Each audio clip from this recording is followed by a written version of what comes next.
Imagine sinking, alone, into total darkness. The sound disappears. The cold bites deeper with every passing second. Then, pressure, crushing your lungs, your body collapsing beneath the unimaginable weight of the ocean above. And still, you fall. 11,000 meters down into the Mariana Trench, a place so deep, even Mount Everest would vanish without a trace. And yet, in the deepest darkness on Earth, something still lives here. Below your feet lies the Mariana Trench, the deepest part of the ocean, stretching down nearly 11,000 meters into the Earth, a depth so vast it feels almost impossible to comprehend. This is not a single drop into the abyss, but a vast broken landscape of basins and valleys, each one plunging into shadow, each one measured and remeasured by machines that vanish into the blackness below.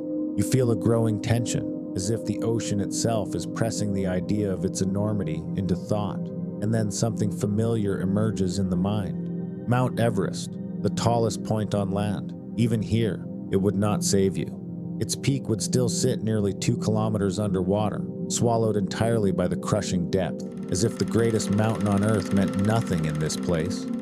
As you sink deeper, a new sensation begins to take hold, not something seen, but something felt pressing in from every direction. With every 10 meters, the weight of the ocean builds until it becomes over 1,000 times stronger than the pressure at the surface. It tightens around the body, an invisible force growing heavier with every passing second. At the bottom, over 1,000 atmospheres of pressure compress every inch of space, creating a force so extreme it becomes almost unthinkable. The body responds before the mind can process it. Chest tightening, air spaces collapsing, the structure of life itself pushed to its absolute limit. There is no warning, only the overwhelming reality that this is a world where survival depends entirely on protection from forces that cannot be resisted. Sunlight so dominant at the surface begins to lose its grip almost immediately as it enters the ocean. In the upper 200 meters, the sunlight zone still allows life to thrive, with enough light for photosynthesis to sustain most marine ecosystems. But this clarity fades quickly. Water absorbs and scatters light, red wavelengths disappearing first, while blue light lingers longer, stretching visibility deeper into the sea. Below this lies the twilight zone, from 200 to 1,000 meters, where light becomes too weak for photosynthesis, and the ocean begins to feel increasingly enclosed. Beyond 1,000 meters begins the midnight zone, a realm of permanent darkness, where the only light is created by life itself. In this darkness, something changes.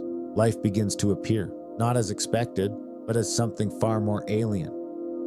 A Mariana snailfish drifts through the pressure, its body soft and gelatinous, moving as though the crushing weight of the ocean does not exist at all. Nearby, a Dumbo octopus glides slowly through the void, its motion unhurried, almost weightless in a world that should destroy it. Bioluminescent flashes pulse through the water, brief signals in an otherwise total blackness.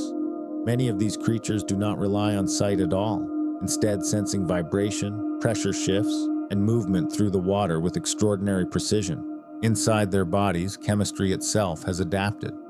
Specialized molecules stabilize proteins, keeping cells functional under forces that would destroy ordinary life.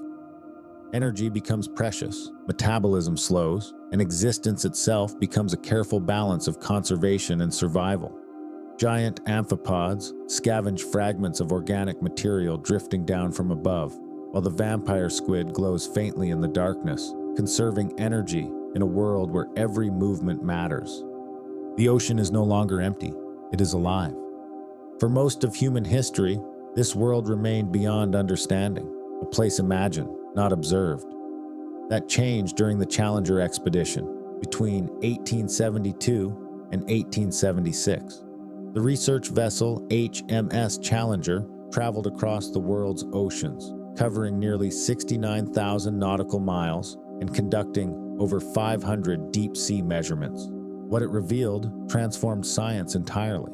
The deep ocean was not empty. It was a vast ecosystem filled with thousands of previously unknown species, forming the foundation of modern oceanography. But even then, the deepest regions remained untouched, locked away by pressure, distance, and darkness. Nearly a century later, in 1960, humanity crossed that final boundary. The deep-sea vessel, the bathyscaphe Trieste, descended into the Challenger Deep, the lowest point on Earth. Inside its steel sphere, Jacques Picard and Don Walsh descended into increasing darkness and pressure, passing through layers of ocean that became more hostile with every meter. The journey took nearly 5 hours. At the seafloor over 10,900 meters below the surface, the vehicle endured more than 1,000 atmospheres of pressure, one of the most extreme environments on the planet. For the first time, humanity had reached the deepest known point on Earth. Together, these moments define the story of the deep ocean. The Challenger Expedition revealed that life exists in its depths. The Trieste proved it could be reached. And between them lies a frontier that is no longer unknown, but still far from understood. You do not fall into the ocean, you are swallowed by it. By pressure, no human body can survive unprotected. By darkness, that erases sight. By silence, that erases sound. And somewhere beneath 11,000 meters of water, life continues to move, quietly, invisibly, as if the deepest place on Earth was never empty at all.